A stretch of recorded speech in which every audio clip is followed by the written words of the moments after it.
4월 29일 화요일 매일 묵상을 시작하도록 하겠습니다. 오늘의 본문 말씀은 아가서 6장 13절 하반절에서 8장 4절까지의 말씀입니다. 오늘 본문은 이 6장 13절 하반절부터 시작하고 있기 때문에 어제 본문과 연결된다고 말하고 있고, 어제 본문상에서 술람미 여인에 대한 특별함을 진술하고 있다라는 것이죠. 그렇다면 그 연장선상에서 우리가 이해를 할 수 있을 것 같아요. 우리가 아가서를 살피게 되면 처음부터 말씀드려야 됐던 것은 무엇이냐면은, 많은 학자들이 이 아랍어로 이 와츠프라는 시의 형식, 그러니까 와츠프가 뭐냐면은 아랍어로서 묘사라는 뜻이거든요. 그리고 그 묘사라는 뜻으로서 이 와츠프라는 시적 양식을 가지고 있다, 시적 장르를 가지고 있다라고 말을 하고 있고, 그 와츠프라는 시적 양식을 아가서가 채택하고 있다라는 것을 많은 학자들이 이야기를 했어요. 그런데요, 이 와츠프 형식이 언제부터 시작되는지는 우리가 알 수는 없습니다. 우리가 아가서를 전통적으로 이해했을 때에 아가서가 솔로몬 왕이 기록한 것이라면은 와츠프가 솔로몬 왕보다 늦은 시기부터 이 시적 장르로서 시작이 되었다면은 아가서가 와츠프라는 이 시적 장르의 형식을 따른다고 말할 수는 없겠죠. 어쨌든 그런 이야기가 중요한 것이 아니라 시적 장르를 따르고 있다라는 것은 분명해 보입니다. 그런데 오늘은 특별한 방식을 따르고 있는데요. 특별한 방식이라기보다는 원래 시적인 어떤 사람을 묘사를 할 때 그 사람의 묘사를 위에서부터 아래로 묘사하고 있는 방식이었다가, 오늘은 바로 아래에서 위로 묘사하는 방식을 채택하고 있다는 겁니다. 그래서 오늘 본문을 보시면은 발, 넓적다리, 배꼽, 유방, 목, 머리, 머리털 순으로 아름다움을 열거하고 있죠. 그래서 7장 1절에 보시면은 아름다움을 묘사함을 시작하면서 발부터 시작을 하고 있습니다. 신발을 신은 발이다 라는 표현을 하고 있죠. 우리가 생각할 때는 이게 뭐가 그렇게 특별할까라고 생각할 수 있겠죠. 그냥 발이니까 신발을 신었다라는 것인데요. 그렇지만 지금 표현은 신발이 샌들 형태일 것이고, 발을 더욱더 아름답게 만들어주는 장신구 역할을 감당했을 가능성이 높습니다. 문제는 다음 구절입니다. 네 넓적다리는 둥글어서 숭늉공의 손이 만든 구슬개미 같다라고 표현을 하고 있고, 이 넓적다리는 이 허벅지를 의미합니다. 그리고 허벅지가 둥글다고 표현하고 있는 부분이고, 구슬개미와 같은 모양이다라고 말을 하고 있는 것이죠. 여러분 어떻습니까? 상상으로 좀 표현이 되시나요? 2절에 보시면은 배꼽은 썩은 포도주를 가득히 부은 둥근 잔이다 이렇게 표현을 하고 있습니다. 허리는 백합화로 두른 밀답 같다라고 이야기를 하고 있죠. 표현상으로는 배꼽이 이 둥근 잔으로 표현될 수 있을 정도로 이야기를 하고 있고, 잔이라고 하는 것은 움푹 패인 형태로서 배꼽이 그만큼 들어가 있는 형태일 것이고, 허리는 이 밀집단이라고 표현하는 것을 보면 그렇게 오늘날로 말하면 마른 몸매의 소유자다 라고 말할 수는 없을 것 같아요. 다소 긍정적인 말로 표현한다면 건강미가 넘치는 여인이다 라고 표현할 수 있겠죠. 3절의 가슴에 대한 표현도 상당히 자극적인 표현으로서 유방이라는 이 정당한 표현을 사용하고 있고, 너무 정확한 묘사를 해 놓았고 상당히 도드라진 가슴의 형태를 해서 성적 어필을 할 만한 그런 몸매이다 라는 것을 보여주고 있습니다. 4절에 목은 상하망대로 긴 목을 이야기하고 있고, 눈은 연못에 비유하는 것을 보면 우리나라의 표현을 한다면 호수 같은 눈이다 이렇게 표현할 수 있겠죠. 그리고 코도 담배색을 향한 내화동 망대다라고 표현하는 것을 보면 오똑한 코를 말하는 것으로 보입니다. 특별히 여기에서만 이 여자의 코를 극찬하고 있거든요. 그리고 5절에 보시면 머리와 머리카락에 대한 이야기를 하는 것을 보면, 머리가 갈멜산에 비유하는 것을 보면 장신의 소유자로 이래 보이는 것입니다. 그리고 머리털이 자줏빛이 있다라는 것은 이 자줏빛 물감이 그 시대에 가장 이 비싼 물감으로 신성한 왕조에 의해 보관된 사실을 안다면 이 여인의 이 고귀함과 여왕과 같은 자태를 드러내는 것이다 라고 볼 수 있겠죠. 그리고 7절에 또다시 키가 크다라는 사실을 묘사해 주기 위해서 키가 종려나무 같다라고 이야기를 합니다. 그리고 유방은 그 열매와 같다고 이야기하는 것은, 종려나무가 야자수 일종이라면 가슴을 야자수의 열매로 말하는 것으로 보입니다.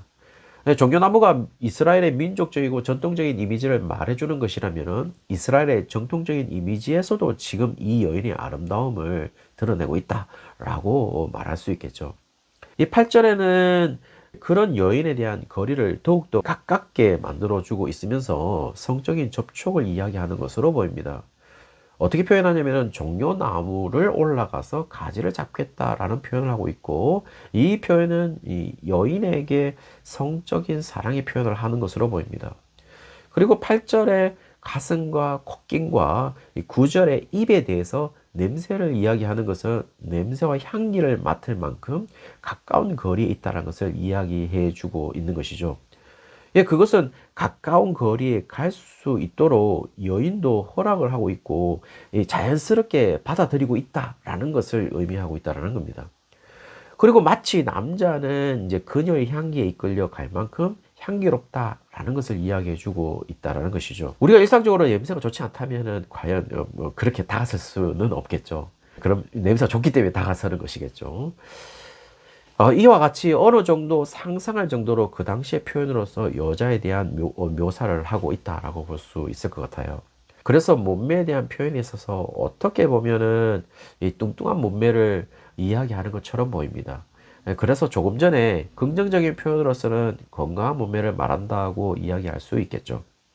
그러나 이 전체적인 묘사에서 우리에게 말해주고 있는 뉘앙스는 상당히 특별한 아름다움을 가진 여인임을 이야기해주고 있습니다. 적어도 남자에게 있어서 이 여인은 그야말로 절대적 여인인 것이죠. 아무도 비교할 수 없는 그런 여인임을 말해주고 있다는 거죠. 더 적나라하게 표현한다면 지금 이 여인에게서만 성적인 욕구가 일어난다는 사실을 이 성적인 표현들을 소개함으로써 그 이야기를 해주고 있는 것으로 보입니다. 이제 7장 10절부터 사랑받는 여인의 응답이 시작이 됩니다. 그리고 자신이 가지고 있는 지위 그리고 위치를 이야기하는데요. 여인이 사랑하는 자에게 속하였다 이렇게 이야기를 합니다. 자신의 정체성이 어디에서 확인되는지를 이야기해 주고 있죠. 그리고 그 정체성은 그 남자로부터 사랑받는 존재로서 특별한 여성으로 자신이 어떤 행동으로 그 남자에게 반응해야 되는지도 이야기하기를 지금부터 시작을 합니다. 11절에 보시면은 이제 들에 가서 동네에서 유숙하자라고 이야기를 하고 있고, 12절에서는 일찍 일어나서 포도원에 가서 봄철에 일어날 수 있는 일을 만끽하자라고 이야기를 합니다. 아마도 지금 여인은 남자와 이 자신만이 가질 수 있는 행복의 공간과 시간을 이야기하는 것으로 보입니다.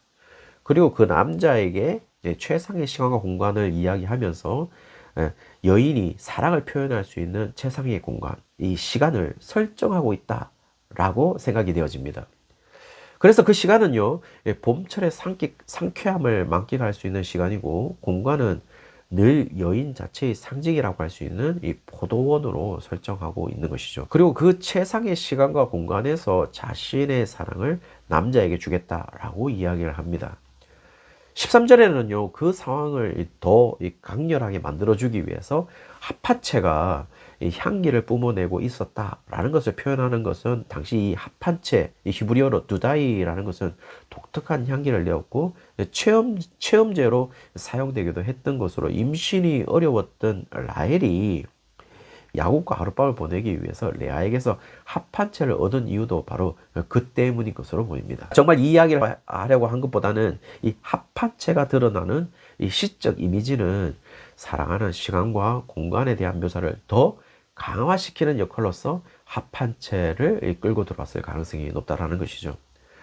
그런 사랑에 대한 표현에도 불구하고 8장 1절에서 상당히 여인이 사랑하는 남자와 이 난관이 있음을 보여주고 있는데요. 그것은 이 프로포즈는 있었지만 여전히 결혼을 하지 않은 상태임을 이야기하는 듯이 보입니다. 그래서 이 가족 간의 사랑의 표현은 허락이 되지만 연인 사이의 사랑을 나타내는 행위가 비난을 받았던 사회적 풍습이 있었던 것으로 보여주고 있습니다. 물론 우리가 알고 있는 것은 지금 본문이 보여주고 있으니까 그런 사회적 풍습도 있었다라고 판단되어지는 것이죠. 그리고 2절에서는 남자를 여인의 어머니 집으로 들여서 남자에게서 교훈을 받고 싶다라고 이야기를 합니다. 3절에서 4절까지 보시면 아무도 방해받지 않는 곳에서 이들의 사랑 표현이 자유로웠으면 하는 바람을 표시하고 있죠. 지금까지의 이 표현들이 만약에 술람 여인과 솔로몬 왕의 이야기라면 그 여인이 세상적이고 인간적 기준으로 아름다움의 수준이 그저 그랬다라는 식이라도 분명 솔로몬 왕에게는 특별하고 하나밖에 없는 아름다움을 가진 신성한 여인의 수준까지 지금 끌어올리고 있다는 겁니다. 그런 사랑의 표현에 이 여인은 자신의 위치에 합당한 반응을 하고 있다는 것이죠. 그리고 그로부터 사랑을 받으면서 그 남자의 교훈을 받고 싶어 하고 있습니다. 그것은 우리가 하나님으로부터 어떤 존재인지를 지금 알려주고 있는 것으로 보이고요. 우리가 하나님에게 어떤 반응을 나타내야 하는지를 오늘 본문이 보여주고 있는 것 같습니다. 어쩌면 우리는 세상적인 기준이나 인간적인 기준에서 그만하고 그거보다 못할 수도 있을 것 같아요. 마치 오늘 지금 표현해지는 술람미 여인의 모습처럼 말이죠. 그렇지만 하나님은 우리를 특별한 존재로 보고 있다는 것이죠. 솔로몬 왕이 이 술람미 여인을 특별히 보듯이 말이죠. 하나님은 우리를 특별한 존재로 보고 있다고 한다면은 우리는 이 관계 속에서 우리의 반응은 어떠해야 되겠습니까? 바로 매 순간 하나님의 우리를 향한 사랑에 반응해야 되지 않을까요? 그리고 그분과 대면할 수 있는 공간 그리고 시간을 찾아야 하지 않겠습니까? 우리가 정말 사랑하는 사람이 생긴다면 둘만의 시간과 공간을 찾듯이 말이죠. 오늘 하나님과의 사랑하는 사람으로서 하나님과의 특별한 만남을 가지는 공간과 시간을 가지는 그런 날이 되시기를 주의 이름으로 축원합니다.